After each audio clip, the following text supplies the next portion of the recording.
जय गुरु जी। गुरु जी को मेरा कोटि कोटि प्रणाम। गुरु जी की सारी संगत को मेरा प्रणाम और आने वाले गुरु जी के जन्मदिन की और गुरु पूर्णिमा की बहुत बहुत शुभकामनाएं सबको।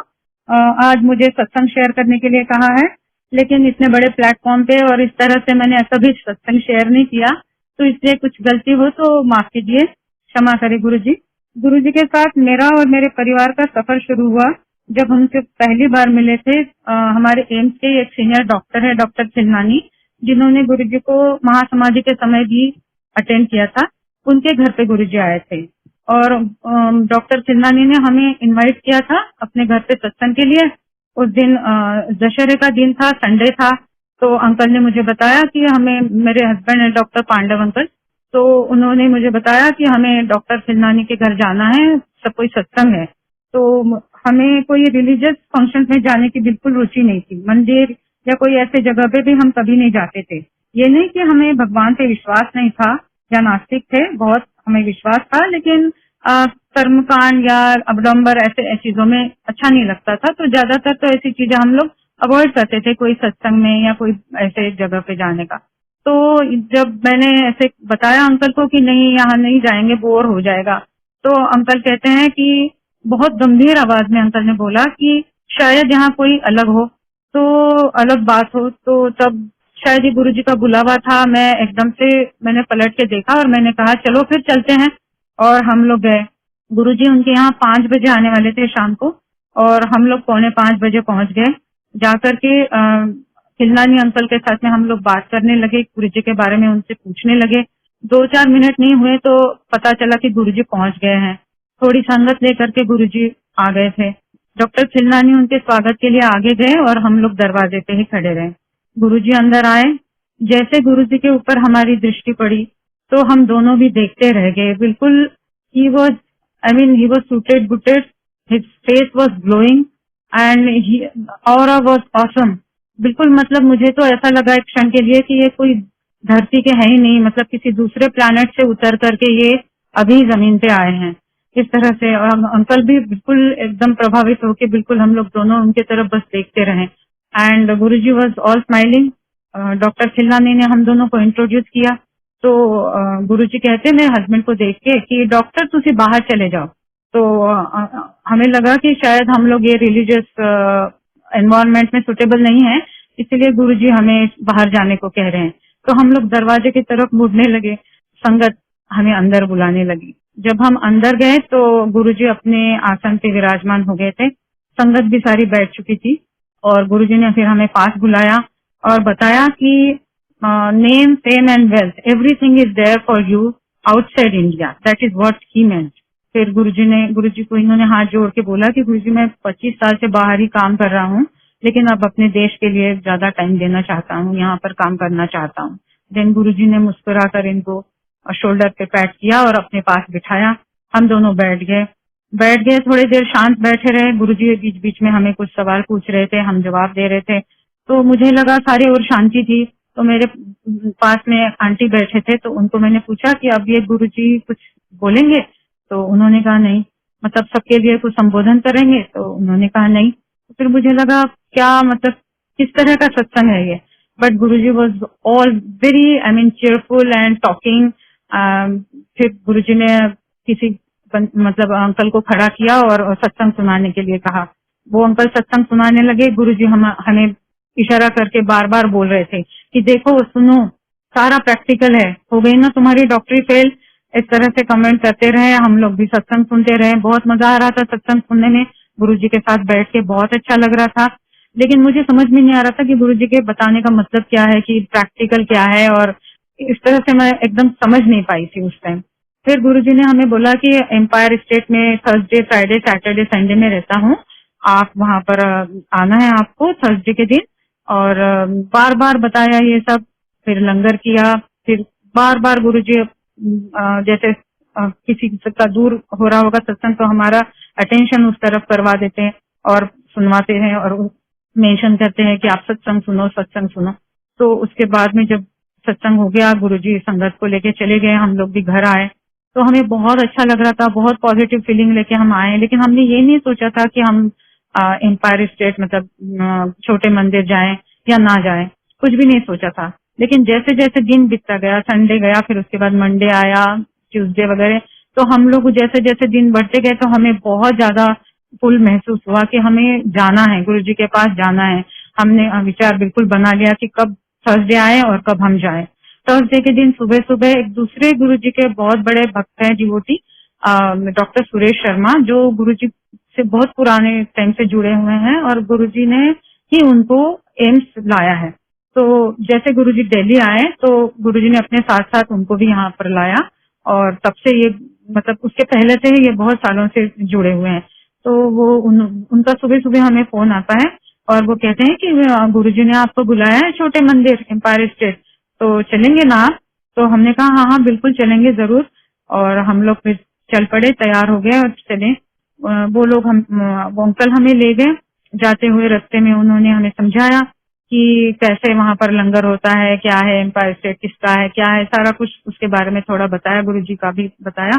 जब हम पहुंचे तो एक्चुअली गुरु जी अपने आसन पे आ चुके थे, संगत बैठी हुई थी, और हमने जैसे हॉल में एंटर किया, Guru ji looked at us and बहुत खुशी से वो स्माइल करने लगे।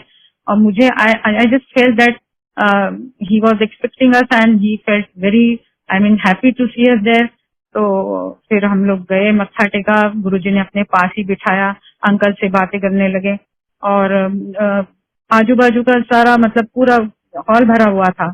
अब ये माहौल थोड़ा सा मुझे अलग लगा। जैसे हमारे कुलीग के यहाँ पे हम मिले थे गुरुजी से, वो थोड़ा सा बहुत मतलब होमली एटमॉस्फेयर था। यहाँ पर तो सारे पॉलिटिशियंस बैठे हुए थे और बाकी संगत भी बहुत हाई सोसाइटी से बिलोंग करती है, ऐसा थोड़ा सा महसूस हो रहा था। तो मैं इधर उधर देखने लगी कि यहाँ पर कोई दूसरे तरह के भी लोग नहीं है, कोई गरीब आदमी तो एक भी नहीं दिखाई दे रहा है। ये कैसे गुरु हैं? ये पॉलिटिशियंस लोगों के क्या सिर्फ उनके बीच में बैठते हैं? मतलब मन में इतने सवाल उठने लगे। बहुत संगत से आपने सुना होगा इस तरह के मन में सवाल उठते हैं लोगों। मेरे अंकल के मन में कभी ऐसे कोई भी सवाल नहीं उठे। जैसे गुरुजी को उन्होंने देखा, गुरुजी से बात की, गुरुजी से जुड़ गए, तो उन्होंने 100% अपने आप को सरेंडर कर दिया।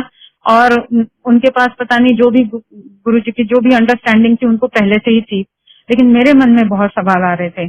और आपको क्या बताऊं, गुरुजी एक एक सवाल का डायरेक्टली मुझे जवाब देने लगे एंड आई वाज टेकन अबैक। मैंने सोचा कि साईं बाबा कैसे थे, वो तो हमेशा गरीब लोगों के बीच में रहते थे। बस मैं ये सोच ही रही हूँ तो गुरुजी सामने से मेरे तरफ बहुत प्यार से मुस्कुरा के बहुत प्यार से बोलते हैं, मैं साईं बाबा को मिला हूँ बचपन में। मैं सोचने लगी क्या गुरुजी मेरे मन की बात कैसे जान गए, और साईं बाबा को कैसे मिल सकते हैं, मतलब उनकी उम्र क्या होगी। मैं I started calculating as usual. अब उसके बाद में मैं ये सोच रही थी कोई गरीब आदमी नहीं मिला। तो गुरुजी ने फिर बाद में बताया कि गुरुजी कहते हैं कि ये पॉलिटिशियंस मेरे पास बहुत आते हैं क्योंकि इनके पास प्रॉब्लम्स भी बहुत बड़े बड़े होते हैं। गरीब आदमी अपना पेट पालने में लगा हुआ होता है, उसके पास कहीं आने जाने का वक्त नहीं होता। उसके पास मैं खुद चल के जाता हूँ। बाप रे, देख के मैं सुन के मैं एकदम I was again taken aback. फिर कुछ सवालों का जवाब गुरुजी ने संगत के थ्रू दिया। एक आंटी है, उर्वशी आंटी, उस टाइम से, तो वो उनको भेजा मेरे साथ सत्संग करने के लिए। मुझे समझ में नहीं आ रहा था, इतने सारे लोग हैं और ये आंटी मुझे क्यों बुला करके अपने मतलब बात बता रही है। मुझे मालूम ही नहीं था कि ये सत्संग होता है, और मुझे समझ में नहीं आ रहा था कि why she is explaining everything to me. लेकिन फिर मैं उसके बातों में जब जैसे सुनने लगी तो फिर मुझे कुछ अच्छा भी लगा। फिर उसके बाद में गुरुजी बात करते रहे। गुरुजी ने कहा आपको फिर आना है, कल फिर आना है, बार बार बोलते रहे। बहुत प्यार से बहुत लंगर खिलाया, चाय प्रसाद दिया। फिर उसके बाद में हम लोग जब घर आए तब फिर एक अच्छा फीलिंग लेकर के आए थे। मन में सवाल थे। एक बात और, जैसे मेरे मन में ये भी आने लगा कि मेरी बेटी उसी समय अंडर ग्रेजुएशन के लिए गई थी यूएस। तो मैंने कहा बेटी को अगर मैं बताऊंगी तो जरूर वो नाराज हो जाएगी, कहेगी कि ये क्या है, मैं क्या चली गई तो आप लोग कहाँ कहाँ घूमने लगे, कहाँ कौन सी जगह जाने लगे। तो उसी समय गुरुजी मुझे पॉइंट आउट करते हैं, हमारे एक फ्रेंड ही है पुराने, रश्मि सिंह आंटी, उनके वो पास में बैठे हुए थे, उनको बताने लगे मेरी तरफ उंगली से इशारा करके कि इनकी बेटी है ना, वो अमेरिका में पढ़ती है, बड़ी सयानी है, उसको पता है महापुरुष क्या होते हैं, ये तो इनको पता नहीं है, इसलिए इनके मन में शक है। तो तब भी मुझे एकदम बहुत अजीब सा लगा कि कैसे गुरुजी जान गए। उनको जो मैं बात सोचूं, जो भी बात मेरे मन में आए, गुरुजी जान गए और मुझे जवाब दे रहे हैं। मैं बाद में कभी मैंने अपनी बेटी को जब सुना है ये कि गुरुजी तुम्हारे बारे में ऐसे कह रहे थे, तो मेरी बेटी हंसने लगी, कहने लगी कि मम्मी मैं क्या जानूं महापुरुष क्या होते हैं, हो सकता है गुरुजी ने मुझे ब्लेसिंग दी होगी कि आगे जाकर के मैं ये जान सकूं कि महापुरुष की क्या महिमा होती है, क्या कैसे होते हैं, इस तरह की कोई ब्लेसिंग होगी। सो व्हाटएवर, फिर हम लोग आगे वापस फिर गुरुजी बुलाते रहे। मेरे हस्बैंड तो बहुत ही ज्यादा मतलब फेवर में थे जाने के। He was waiting, even I was waiting. तो हम लोग फिर गए दूसरे दिन। ऐसे करते करते फिर हम लोग जाने लगे। गुरुजी रोज बुला रहे थे, तो हमें फिर भी बहुत सारी चीजें समझ में नहीं आई थी। हम बस गुरुजी के पास ही गुरुजी बिठा देते थे, बातें करते रहते थे, अंकल को बहुत सारी बातें पूछते रहते थे। वो सिलसिला तो बहुत लंबा मतलब चलता ही रहा हमेशा। अगर अंकल रहे तो उनके साथ में बैठ के बातें करेंगे। तो एक दिन इन्होंने ऐसे गुरुजी लोगों से भी मिलवाते थे, किसी के बारे में बताते थे, किसी से मिलवाते थे, कुछ काम भी मतलब बताते थे जैसे। तो किसी अंकल से बात हुई होगी इनकी पहले हफ्ते, तो नेक्स्ट वीक इन्होंने ऐसे सहज भाव में पूछा कि आप कल क्यों नहीं आए। तो उन्होंने बात नहीं, कल हम नहीं आते हैं, हम बस फ्राइडे को आते हैं, थर्सडे को नहीं आते। तो इन्होंने कहा मतलब क्या होता है। तो इन्होंने कहा नहीं, गुरुजी ने अपने दिन रखे हुए हैं सबके, कोई हफ्ते में एक दिन, कोई थर्सडे आता है, कोई फ्राइडे आता है, कोई हफ्ते में 2 हफ्ते में एक बार आता है। तो हमें लगा भाई हमें भी जाके पूछना चाहिए गुरुजी को। हमने जाके पूछा गुरुजी हमारा कौन सा दिन है, यहाँ तो सारे लोगों के दिन बंधे हैं। तो गुरुजी हंसने लगे, कहने लगे तुम्हारे सारे दिन है, तुम रोज आओ, जब भी तुम्हें टाइम मिला, जब भी फुर्सत मिली आओ। फिर संगत डे, नॉन संगत डे, ऑल डेज, रात हो दिन हो, कभी भी गुरुजी रात को 1 बजे भी एक बार हमें बड़े मंदिर बुलाया था। तो गुरुजी का कि महासमाधि तक का जो भी सिलसिला रहा, it was like a roller coaster ride. बहुत ज्यादा गुरुजी के ब्लेसिंग्स देखने को मिले, महसूस करने को मिले, खुद को अनुभव हुआ। हम लोग रोज जाते थे। पहले शुरू में जैसे शब्द बजते थे तो मुझे समझ में नहीं आता था कि ये क्या है। लगता था कोई पंजाबी में भजन बजते हैं, तो म्यूजिक होता है कोई पंजाबी। फिर उसके बाद में ना उसमें ऐसा रस आने लगा, ऐसा दिल लगने लगा कि आंख बंद करो तो ऐसे लगता था कि मयूर पंख अपने मन के ऊपर कोई फेर रहा है। इतनी शांति, इतना सूदिंग फीलिंग आता था। तो मैंने अंकल से बोला कि देखो वो ना जो भी बजते हैं मुझे बहुत अच्छा लगता है, हम इसकी सीडी ले आएंगे।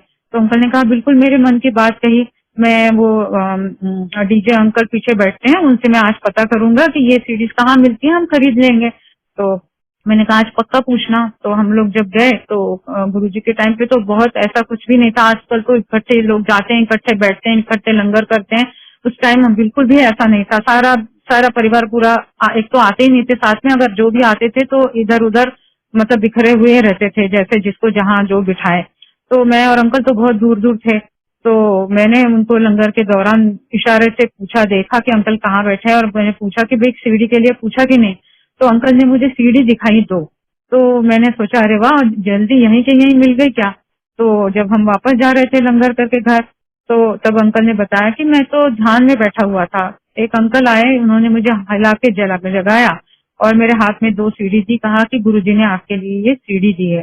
तो ये देखो गुरुजी का मतलब, इतना गुरुजी हर चीज मन की जानते भी हैं, और हर अच्छी मतलब जो ख्वाहिश होती है या जो भी मन का भाव होता है उसको पूरा करने में हमसे हमेशा आगे होते हैं। बिल्कुल सबसे पहले वो पूरा करते हैं। फिर हमने वो सीढ़ी लेके घर आए, और फिर हम घर पे भी शब्द, गुरुजी के ब्लेस्ड शब्द थे वो जब हमेशा गुरुजी के टाइम पे बजते थे, हम घर पे भी सुनने लगे। तो ऐसे ऐसे धीरे धीरे हाथ पकड़ के गुरुजी हमें चलाते गए। जर्नी हमारी शुरू हो गई। तो समझ गुरुजी तो हम लोग गुरुजी के सत्संग सुनाते थे। लोग बताते थे कि गुरुजी ने क्या क्या कल्याण किए हैं उनके साथ में। खड़ा करके गुरुजी कभी सुनवाते थे, कभी लोग ऐसे ही हमें बता देते थे, कभी हमारे सामने हमने देखा है कि आज आए लोग और 1 महीने के बाद, 4 महीने के बाद उनमें क्या बदलाव आया, कोई बीमारी थी तो कैसे चली गई। मतलब वी जस्ट केप्ट मतलब everything experiencing all the time.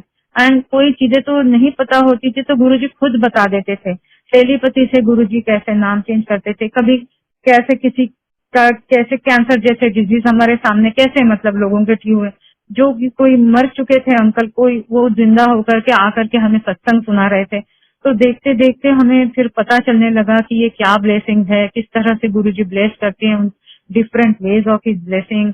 और तो पता करते करते मतलब धीरे धीरे हमारा विश्वास बढ़ता गया और एकदम हम बहुत गुरुजी इतने खुश हो जाते थे जब लोग सत्संग सुनाते थे कि किसी का भी कल्याण हो गया, किसी की भी कोई भी चीज अच्छी हो गई, तो जब जैसे गुरुजी को पता चलता था he would visibly happy so much, कितना उनका चेहरा खिल जाता था और बोलते देखो सुनो, and you would be very very happy. और इतना ख्याल करते थे सबका, एक एक पर्सन का। तो जब हमें भी एक दिन ऐसे पता चला कि हम भी बहुत खुश हो जाते थे कि गुरुजी का, अरे देखो कितना लोगों का भला हो रहा है। इस दुनिया में कोई पर्सन ऐसा भी है कि जो बस दूसरों की भलाई में रुचि रखता हो और भलाई चाहता हो, भलाई कर भी सकता है और करता भी है। तो यही एक बहुत बड़ी बात थी। फिर बाद में पता चला गुरुजी के कितनी ज्यादा मतलब महिमा है, क्या है गुरुजी, उसका थोड़ा थोड़ा अंदाजा आने लगा। और मन में फिर मेरे को ऐसा लगने लगा कि हम कौन है और गुरुजी क्या है, हमारा मतलब हमारी औकात क्या है। हम तो गुरुजी के मतलब बिल्कुल भी कोई लायक ही नहीं है। वो इतनी महान हस्ती मतलब धरती पे उतर आई है और इतना कल्याण कर रही है। और हमें भी बहुत खुशी होती थी कि गुरुजी ना मतलब किसी का कल्याण होता था कि अरे आज इसका ठीक हो गया, अरे आज उसके साथ में गुरुजी ने ये कल्याण कर दिया। और एक दिन हमें पता चला कि हमारे साथ भी कुछ ऐसा हो रहा है, हमारे साथ भी और अच्छा हो रहा है, हमारे साथ भी कुछ कल्याण हो रहा है।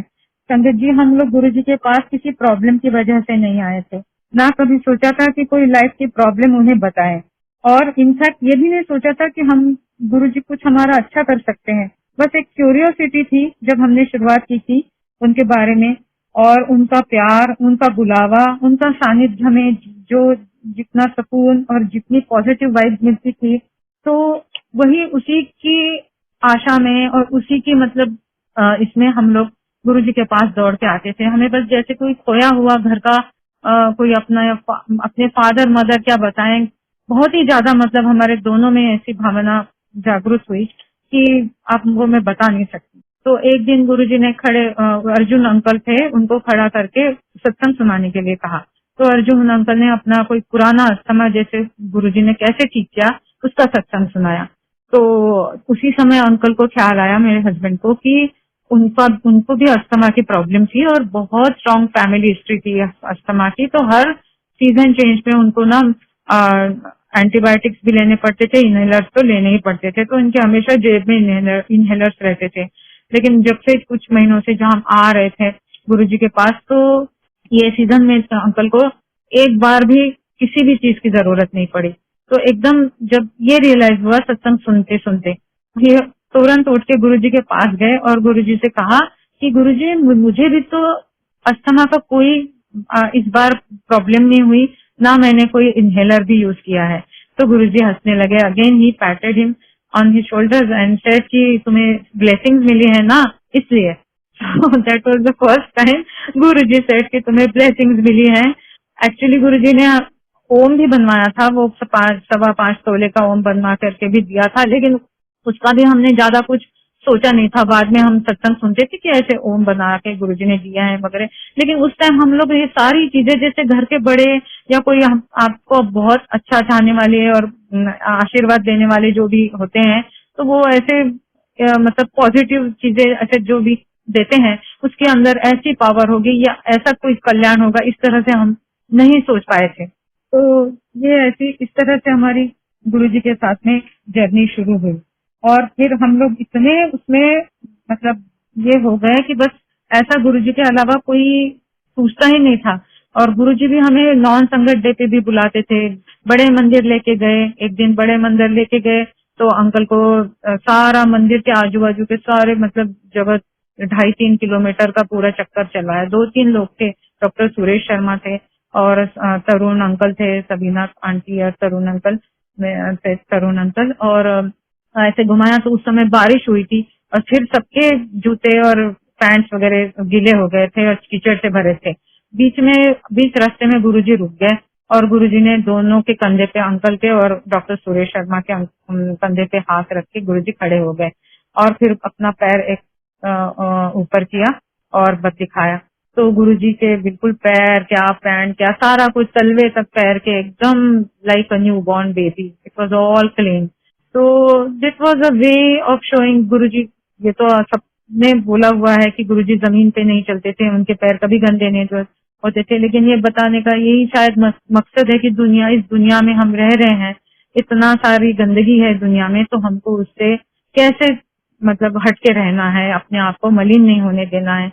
हम ऐसे मैसेजेस फिर हम उसमें से लेना शुरू हुआ। तो एक बार फिर क्या हुआ कि एक बार हम पूना गए थे। तो पूना में अंकल का किसी यूनिवर्सिटी के साथ में बहुत मतलब वो वहाँ के ट्रस्टी है और वो काफी काम करते हैं उस यूनिवर्सिटी का।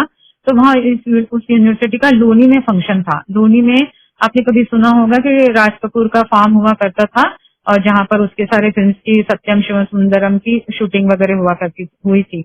तो वो फिर यूनिवर्सिटी ने उसको खरीद लिया था, लेकिन राज कपूर का उन्होंने बहुत बड़ा म्यूजियम और ऐसे वहां पर बनवा करके छोड़ दिया था। That part was not used for the university purpose.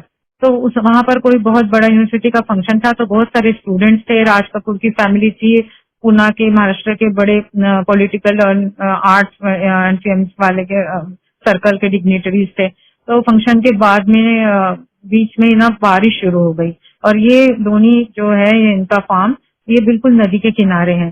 तो by the time the function was over, वो नदी ना रिवर वाज फुल, मतलब उस पर में एकदम बाढ़ आ चुकी थी और पानी बाहर बहने लगा था। तो इतनी ज्यादा मुश्किल हुई थी कि हम जिस कार से आए थे वो तो कार वगैरह तो जाना मुश्किल ही था, नदी को पार करके हमको जाना था। तो और ये जो बॉम्बे से डिग्निटरीज आए थे उनको शायद वो लोग फ्लाई करके हेलीकॉप्टर से लेके जाने वाले थे। तो हम लोगों का यही था कि हमको तो पूना से नेक्स्ट डे फ्लाइट लेनी थी दिल्ली के लिए, तो हमको तो पूना में ही जाना था। तो हमने डिसाइड किया, एक बस जाने को तैयार हो गई कि अभी पानी इतना ज्यादा नहीं है, तो हम बस से निकलते हैं बच्चों को लेके। तो हम दोनों उस बस में बैठ गए। तो हम लोग जैसे बस से क्रॉस करने लगी नदी, तो बीच रास्ते में आके बस फंस गई। इतना कीचड़ में, इतनी मतलब वो ऐसी इस तरह से फंस गई कि आधा एक घंटा हो गया, 1 घंटा हो गया, वो निकालने की कोशिश कर रहे हैं। लोगों को भी मतलब ये क्या कि कोई चीज लगा करके वो हमें खींचे या रस्सी या कुछ ऐसे, वो बहुत मुश्किल हो रही थी।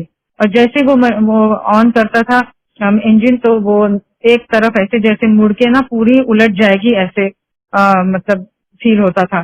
तो मैं तो इतनी डर गई उस टाइम, अंकल ने आंख बंद कर ली, मुझे कहा आप भी आंख बंद करो और बस ध्यान लगाओ। तो मैं ध्यान वान तो दूर की बात, मेरे मुंह से चीखें निकलने लगी, गुरुजी गुरुजी। और फिर काफी देर तक मैं गुरुजी गुरुजी करती रही आंख बंद करके। और बहुत फिर 10-15 मिनट के बाद में कोशिश करके ना वो फिर गाड़ी बाहर निकली और बस नदी किनारे आकर के रुक गई। हम लोग फटाफट नीचे उतरे। हम लोगों के कपड़े पूरे गीले, कीचड़ से भरे हुए, और सारे अच्छे कपड़े पहने हुए थे सब। हमने एक 3 व्हीलर करी, हम किसी फ्लैट पे रुके हुए थे वहां जाने के लिए, और हम लोग चल पड़े। तो वहां पर आने के बाद में अंकल ने कहा मुझे कि मैं ना 1 मिनट में जल्दी से शावर लेता हूँ, उसके बाद तुम अपना आराम से करना है। अंकल बाथरूम में घुस गए।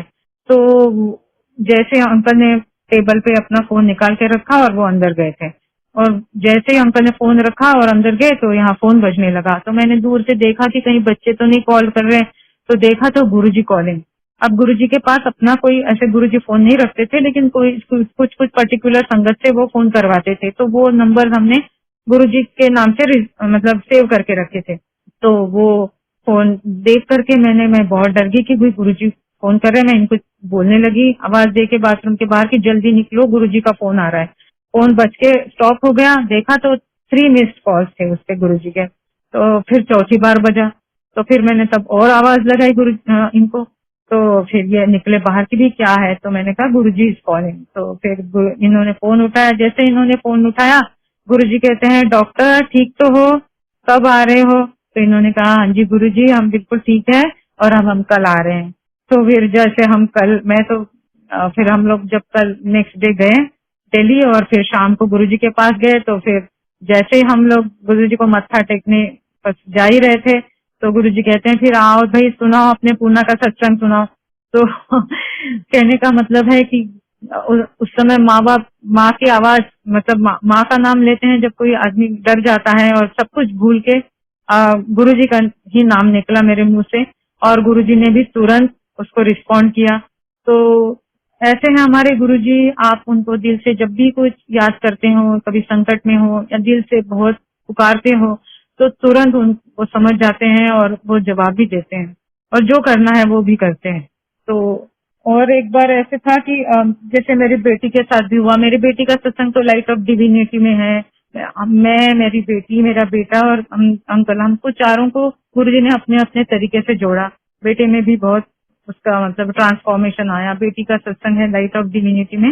लाइट ऑफ डिविनिटी से मुझे याद आया कि कई दिनों से ना गुरुजी को अंकल बोलते रहे कि ऐसे बातें करते रहते थे गुरुजी। तो इन्होंने बोला कि गुरुजी देखो, साईं बाबा हैं या रामकृष्ण परमहंस जी है, इनके शिष्यों ने, इनके भक्तों ने इनके बारे में लिखा, तभी तो आज हमें पता चला। तो आप क्यों नहीं हम लोगों को लिखने के लिए बोलते हैं? कोई किताब मतलब होनी चाहिए ना। तो गुरुजी बस मुस्कुराए, कुछ नहीं बोले। तो 2-3 बार इन्होंने कहा, तो एक बार फिर लास्ट टाइम मतलब जब बोला तो गुरुजी कहते अच्छा फिर ठीक है ना, आप लिख के लाओ अपना सत्संग। तो फिर हम लोगों को बहुत खुशी हुई कि चलो गुरुजी मान गए कोई बुक के लिए। तो घर में आके एक्चुअली ऑफिस चले गए हम अपने, और ऑफिस में जा करके सत्संग लिखा और फिर हम मंदिर आ गए। तो जैसे हम फिर हॉल में एंटर किए तो गुरुजी कहते भाई लाओ भाई सड्ढा लव लेटर। तो फिर सारे संगत हंसने लगी। फिर बाद में गुरुजी की किताब मतलब वो लाइट ऑफ डिविनिटी जब आई तो क्या हुआ कि एक दिन हमने जैसे एम्पायर स्टेट में एंटर किया तो देखा कि गुरुजी की बहुत ही ज्यादा उस दिन फ्रेग्रेंस थी। तो गुरुजी ना अपने कभी डिस्ट्रीब्यूट करते थे मैरिज के कार्ड या कोई कभी कोई किताब या कभी कोई ऐसी चीज, तो बहुत ज्यादा फ्रेग्रेंस कोई पर्टिकुलर वजह से मतलब ज्यादा ही आती थी। तो पूरा हॉल भरा हुआ था। तो हमने कहा आज भाई बहुत ज्यादा सत्संग है और ज्यादा फ्रेग्रेंस है। तो संगत के कुछ लोगों ने बताया कि आज ना गुरुजी की जो किताब आई है नई वो बटी है। तो हमने कहा कि गुरुजी अंदर अपना चोला पहनने के लिए गए थे, अभी सीट पे नहीं आए थे, तो अभी पहले ही बंटवा दी थी और गुरुजी चले गए थे अंदर। तो हमने कहा अच्छा फिर हमारे लिए मतलब कहाँ से लेना है? तो उन्होंने कहा नहीं नहीं वो तो बस 100 कॉपीज दी और सारी बट गई अब। तो हमें और ये एक दूसरे की तरफ देखने लगे। एक सेकंड के लिए मन में आया कि अरे तो हम ही रह गए। फिर हमने इन्होंने बोला नहीं, चलो नेक्स्ट टाइम, और फिर हम बैठ गए। तो within minute Gaurav uncle जो गुरुजी के नेफ्यू है वो he came running from Guruji's room and he came to us and he said कि ये गुरुजी ने आपके लिए दिया है और अंकल रखो, ये आपकी कॉपी गुरुजी ने संभाल के अपने कबर्ड में रखी हुई थी। तो फिर हमें बहुत अच्छा लगा और उस किताब से पता नहीं कितने साल तक भी इतनी फ्रेग्रेंस आती रही, लेकिन बहुत लोगों ने फिर हैंडल किया, उसको दिखाया भी हो। वो उस रेड चोले में छोटी थी वो उस टाइम किताब जो गुरुजी के सामने आई है। जब गुरुजी की महासमाधि हुई उसके बाद फिर और तब तक बहुत और सत्संग कलेक्ट हुए थे, तो फिर वो ब्लैक चोले वाली, ब्लैक एंड व्हाइट चोले वाली, फिर वो वाली किताब बाद में आई। तो ये सब चीजें और भी बहुत सारे सत्संग है गुरुजी के। और एक बार क्या हुआ कि जैसे मैंने बताया कि गुरुजी, तो जैसे मैंने कहा कि अंकल के साथ गुरुजी बहुत चाइल्ड लाइक मतलब बातें करते थे, इधर उधर की भी, जोक्स भी, और क्यूरियोसिटी से जैसे कोई बच्चे पूछते हैं, मतलब वो उनका एक तरीका था ब्लेसिंग करने का, देने का। ये नहीं कि उनको नहीं मालूम था इसलिए पूछते थे, but it was I mean his way of communicating and all. So एक दिन ना क्या हुआ कि मैंने इनको बोला, मतलब मुझे ऐसा लगने लगा था, तो मुझे लोग भी पूछते थे, आंटी लोग भी पूछते थे कि आपके अंकल के साथ में गुरुजी क्या बात करते हैं। तो मैं कहती थी नहीं बस ऐसे ही बात करते हैं। तो कभी कोई मेडिकल चीजें की भी बात होती थी, क्योंकि गुरुजी बहुत सारी चीजें बोलते थे कि भाई इसके लुक आफ्टर करनी है उसके। वो तो एक मेडिकल वाला जो है ना वो तो पार्ट बहुत ही लंबा है, वो तो फिर कभी ऐसे किसी और समय मतलब बताया जाए। और तो मुझे बड़ा कभी कभी लेफ्ट आउट लगता था। मैंने कहती थी अच्छा आपको ही गुरुजी बहुत प्यार करते हैं, मुझे तो आज उन्होंने कुछ बोला ही नहीं, मुझे तो आज ऐसा हुआ नहीं। ऐसा थोड़ा सा मुझे एक कभी ऐसा लगा था। तो एक दिन ना क्या हुआ, थर्सडे था उस दिन, हम लोग, मेरा बर्थडे था, तो हम लोग गए, मत्था टेका इन्होंने पहले, तो गुरुजी ने उनको अपने पास एज यूजुअल बिठा लिया। फिर उसके बाद में मैं मत्था टेक रही थी तो अंकल ने बता दिया कि आज इनका जन्मदिन है आंटी का। तो गुरुजी ने फिर मेरे तरफ देख के मुस्कुराए और मुझे भी इशारा आंखों से करके ना उसने पास ही बिठाया। तो हम दोनों तरफ दोनों बैठ गए। फिर बहुत सिलसिला चलता रहा कि चाय प्रसाद आए, लंगर बहुत अच्छा हुआ, गुरुजी ने बड़े जो किए, वो बहुत अच्छा माहौल था। बहुत रात शाम को मतलब लंगर के बाद में 11 बजे कड़ा प्रसाद आया, उसके बाद में पता नहीं लस्सी आई, बहुत सारी टाइम ऐसे गया। फिर सत्संग होने लगे ग्रुप्स में, तो सत्संग भी बहुत अच्छे अच्छे सत्संग सुने। तो उसके बाद में करते करते 1 बज गया, तो इन्होंने मुझे बोला कि चलो फिर अब चलते हैं, मुझे तो सब सुबह मीटिंग भी है। तो मैंने कहा कि I was very happy and satisfied कि आज गुरुजी ने मुझे पूरा मतलब जस्टिस दिया, जैसे कि उनके पास बैठ के मैंने बहुत अच्छी तरह से मतलब सब कुछ अच्छा लगा मुझे। तो हम लोग निकल ही रहे थे, तो सुधा आंटी जो है एम्पायर स्टेट की, तो वो नीचे आ रहे थे सीढ़ियों से। उन्होंने पूछा कहाँ जा रहे हो, तो आप कहाँ चले? तो हमने कहा कि बस हम मत्था टेक के जा रहे हैं घर। कहते अरे अभी तो गुरुजी ने कहा कि इनका जन्मदिन है तो सेलिब्रेट करने के लिए जाना है। तो हम तो बस दोनों एक दूसरे की तरफ देखने लग गए। तो फटाफट 15 एक लोग ही बचे थे उस टाइम, 15 या 20 होंगे।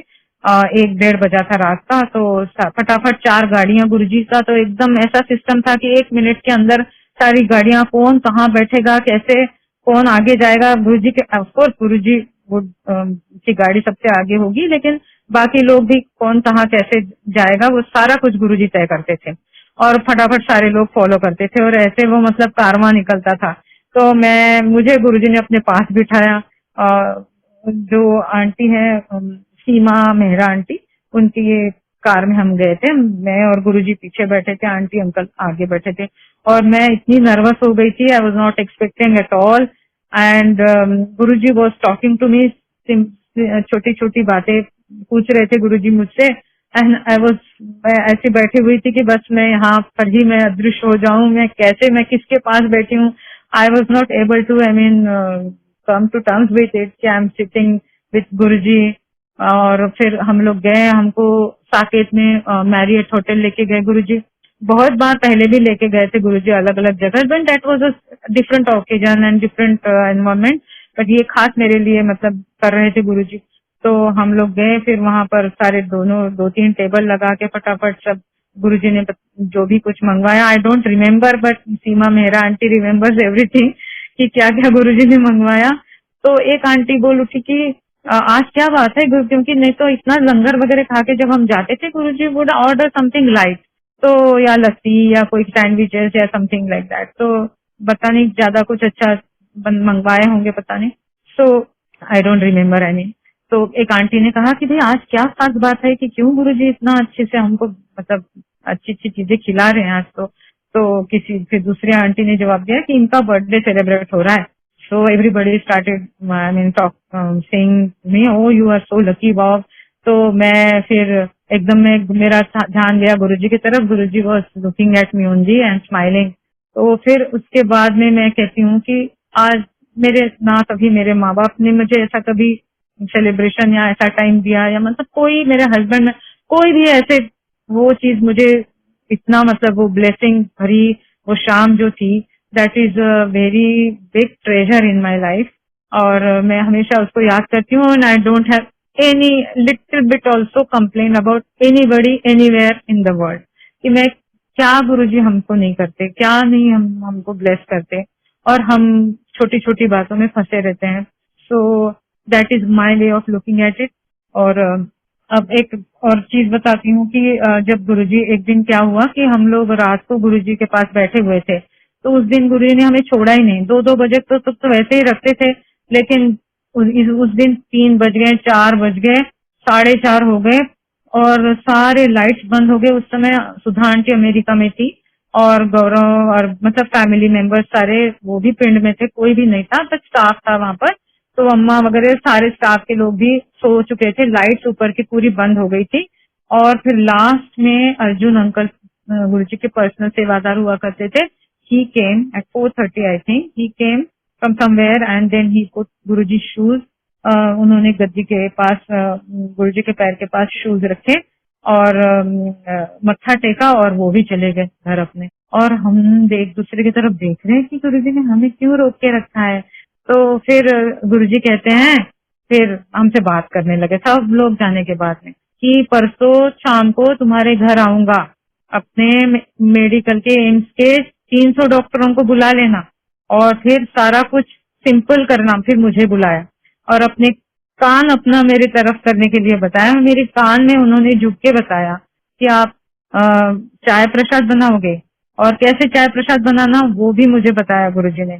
और बहुत सारा कुछ सिंपल रखना, ज्यादा एक्स्ट्रा वैगन्स कुछ भी नहीं करना, ज्यादा खर्चा नहीं करना, ऐसे करना ऐसे करना। और he explained everything. And then बस हमारे पास, फिर हम लोग जब वापस आए तो वो तो मंडे निकल चुका था, मॉर्निंग हो गई थी, पूरा दिन खुल गया था और हम लोग दिन में ही घर आए। बस हमारे पास वो मंडे का दिन था और ट्यूसडे का दिन था, वेडनेसडे को गुरुजी आ रहे थे। तो बस 2 दिन में फिर हमारी भागदौड़ शुरू हुई। मेरे घर में गुरुजी को बैठने के लिए मैं चेयर चाहती थी कि वो एम्पायर स्टेट के जैसे कोई और कोई अच्छी सुंदर सा मतलब आसन मिले गुरुजी के लिए। देखिए संगत जी गुरुजी ने एक एक चीज अब उनको मालूम थी, एक एक चीज गुरुजी ने बताई। और पता है गुरुजी हमारे साथ कैसे मतलब रहा गुरुजी का, कहते थे कि तुम अपने मन से, अंकल को भी कहते थे कि भाई जो तुम सोचो वो करो, तुमको जो ठीक लगता है करो। तो हमें लगता था गुरुजी ने हमारे ऊपर छोड़ दिया, लेकिन बाद में पता चल जाता था कि ये सारा गुरुजी ही करवा रहे हैं। तो हमारी इच्छा से करवा रहे हैं या जैसे भी करवा रहे हैं, लेकिन करते तो गुरुजी ही हैं। और वो इतने अच्छी तरह से प्रमाणित करते रहे हैं गुरुजी। जैसे कि मैं चेयर चाहती थी गुरुजी के लिए अच्छा, और मैं ढूंढने के लिए निकली भी थी, गुरुजी का मैसेज आता है कि नहीं जो घर में है वही रखेंगे। बहुत सारी चीजों का गुरुजी ने कट डाउन कर दिया। एक और भी चीज है, मतलब जैसे कि हमने लिस्ट बनाई थी, गुरुजी ने कहा था अपने फ्रेंड्स को भी बुला लेना। तो जो इस संगत में भी थे, हमारे फ्रेंड्स थे पुराने कोई है, उनका नाम हमने अपने घर की लिस्ट में लिखा था। तो अब हम तो कहीं ज्यादा टाइम था ही नहीं, एक ही दिन का टाइम था, तो उनको तो मतलब किसको क्या बताएंगे, लेकिन गुरुजी को तो सब पता है। गुरुजी का तुरंत फोन आया कि उनको नहीं बुलाना है। तो भी अंकल को लगा, क्योंकि अंकल तो सबको मतलब बुलाने वाले और इस टाइप के, he is a people's person and he doesn't want to leave anybody. तो उन्होंने सीरियसली नहीं लिया और उन्होंने नाम नहीं काटा उनका, रख लिया, ऐसे फोन तो नहीं किया था। तो उनका नाम नहीं काटा, तो और उनके मन में इरादा था उनको फोन करने का, तो गुरुजी ने पर्सनली किसी और को भेजा और एक्सप्लेन करवाया अंकल को कि वो पर्सन को नहीं बुलाना है। And not that because of any bad thing और anything, because he didn't want some energies to clash together. तो उनको पूरी तरह से डॉक्टरों को यहाँ पर ब्लेस करना था या जो भी है। सो इस तरह से गुरुजी ने एक्सप्लेन किया। गुरुजी ने हमारी हेल्प के लिए तरुण अंकल और सबीना कोचर आंटी को भेजा था। आंटी ने बहुत अच्छी तरह से सारा संभाल लिया था, क्योंकि इतनी संगत आई। 300 लोगों को बोला था गुरुजी ने, उस दिन 550 लोग आए हमारे यहाँ, डॉक्टर्स आए सारे, और डॉक्टरों से सत्संग करवाया था गुरुजी ने। अभी आपने कल डॉक्टर अचल गुलाटी का सत्संग सुना ना, गुरुजी उनको भी लेके आए थे। और मेरे घर की वो क्लिप दिखती है जिसमें रेड चोले में गुरुजी, रेड शर्ट में कुर्ते में गुरुजी वो बोलते हैं ना कि नोएडा नो आइडिया, वो वाली क्लिप जो है उसमें डॉक्टर अचल गुलाटी का सत्संग शेयर किया हुआ आया हुआ है। तो ऐसे डॉक्टरों से सत्संग करवाया, क्योंकि most of the people invited were doctors. तो सारे लोग बाद में जब सत्संग बहुत ही अच्छी तरह से हुआ, there was pin drop silence. कितने ही लोगों ने हमें बाद में फोन करके पूछा कि भाई क्या बात है, मतलब इतना साइलेंस कैसे रहा, ऐसे कैसे रह सकता है इतना इतना इतना ज्यादा साइलेंस। तो वो गुरुजी की किमया है, गुरुजी की ब्लेसिंग्स है। तो गुरुजी ने मेरे डॉगी को भी ब्लेस किया था। हमारा डॉगी था, तो उसको हमने नीचे सर्वेंट क्वार्टर में बांध के रखा था कि कहीं मतलब वो घर में संगत के समय ना आए करके। जब गुरुजी की गाड़ी आई थी, 5 बजे आए थे गुरुजी उस दिन भी, और गुरुजी नीचे उतरे, मतलब गाड़ी से नीचे कदम रखा, और अंकल उनको बिल्कुल मत्था टेकने ही वाले थे कि हमारा पता नहीं डॉगी कहाँ से छूट करके आ गया, और आकर के उसने गुरुजी के ऑलमोस्ट पैर ही चाट लिया। Guruji was taken aback and my husband caught the doggy, but उसने उनसे ब्लेसिंग ले ली। वो एक्चुअली हम उसको एम्पायर स्टेट भी लेके जाते थे, और वो बाहर घूमता रहता था हमारे ड्राइवर के साथ। तो ऐसे उसको भी ब्लेसिंग मिली, और बहुत अच्छा रहा। सबीना आंटी ने हर चीज मतलब मेरे से बहुत अच्छी तरह से करवाई। महाराष्ट्रियन वे में मैंने उनका स्वागत किया, और मतलब तो गुरुजी इतना प्यार से, गुरुजी नीचे झुक के हर चीज इतनी ह्यूमिलिटी से एक्सेप्ट करते हैं कि मैं आपको बता ही नहीं सकती। उस दिन मतलब वो दिन 28, इट वाज 28 जून, अभी अभी गया है 28 जून। तो हर साल हम याद करते हैं, 14 इयर्स हो गए उस बात को. So each and every moment was very very precious there. Uncle ने उस दिन शालिनी आंटी है ना, उनके ब्रदर है रवि ग्रोवर, उनको भी हम बहुत पहले से जानते हैं. उनके फादर एम्स में हुआ करते थे, तो उनको बुलाया था वो वीडियो वगैरह शूटिंग और फोटोग्राफी वगैरह के लिए. तो मैंने अंकल को बोला कि हम गुरुजी को तो ये चीजें पसंद नहीं होंगी, आपने पूछा भी नहीं है और आपने कैसे बुलाया. तो लेकिन Guruji was very happy. he very happily he would look at the camera and give poses also and very nicely. and बहुत बड़ी है, 3.5 घंटे जो थे, पूरे 3.5 घंटे की वीडियो हुई है उनकी. फिर बाद में मैंने उसको एडिट वगैरह करा, बहुत लोगों में डिस्ट्रीब्यूट भी हुई, लेकिन वो एक हद के बाद में वो चलना बंद हो गई. किसी के घर में चलना बंद हो गई, मेरे घर में वो चलती थी. So then I realise that Guruji doesn't want me to again give it to somebody anybody. तो फिर उसके बाद में मैंने वो स्टॉप कर दिया. तो ऐसी इतने लोगों को उन्होंने ब्लेस किया, और उसके पीछे भी एक कारण है. कुछ दिन पहले, बाद में लुकिंग बैक वी रियलाइज कि गुरुजी आए थे हमारे घर में, उन्होंने इतने डॉक्टरों को ब्लेस किया, एम्स को ब्लेस किया. क्योंकि थोड़े दिन पहले एक बार जब गुरुजी ने हमको बहुत लोगों से जोड़ा था, जैसे कोई पर्टिकुलर लोगों को for some cause, I think, तो मेनका गांधी आंटी से भी जोड़ा था गुरुजी ने. तो वो एक दिन इनको ऐसे गुरुजी के सामने की बात है, और दोनों सामने साथ में बैठे हुए थे हम लोग. तो वो कहती है कि भाई आपके एम्स में कितनी प्रॉब्लम हो रही है, क्या कर रहे हैं आपके हेल्थ मिनिस्टर, व्हाट डू, मतलब आप लोग क्यों कुछ नहीं करते. तो this people they were doing something and in the court and all that. But इन्होंने ये क्या जवाब देंगे, इन्होंने ऐसे बोला कि मैं क्या कर, मतलब गुरुजी करेंगे जो करना है. And Guruji was quite.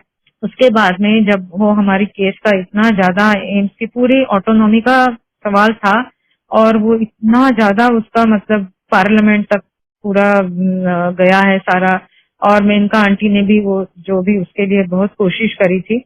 And I think Guruji's hands, मतलब गुरुजी की एनर्जी सब में, जितने भी लोगों में, मेनका आंटी ने जो भी उस दिन बोला, वो तो उनको मालूम होने का कोई चांस ही नहीं है. I don't know how she knew all this. My husband must have briefed her little bit, but she spoke in the parliament. And वो हमारे साथ, हमारे हक में हुआ, हमारे मतलब एम्स के हक में, कि उसकी ऑटोनॉमी शाबुत रही. तो गुरुजी यूज टू डू सो. जैसे आप देखते हैं ना, जैसे ये पॉलिटिशियंस या कोई भी बड़ा पर्सन आता है, या जिसके हाथ में जो कुछ करने की पावर है, उसके साथ में अच्छा काम करवाना, ये भी बहुत बड़ा गुरुजी का देखा हुआ है मैंने तरीका ब्लेसिंग देने का. जय गुरुजी.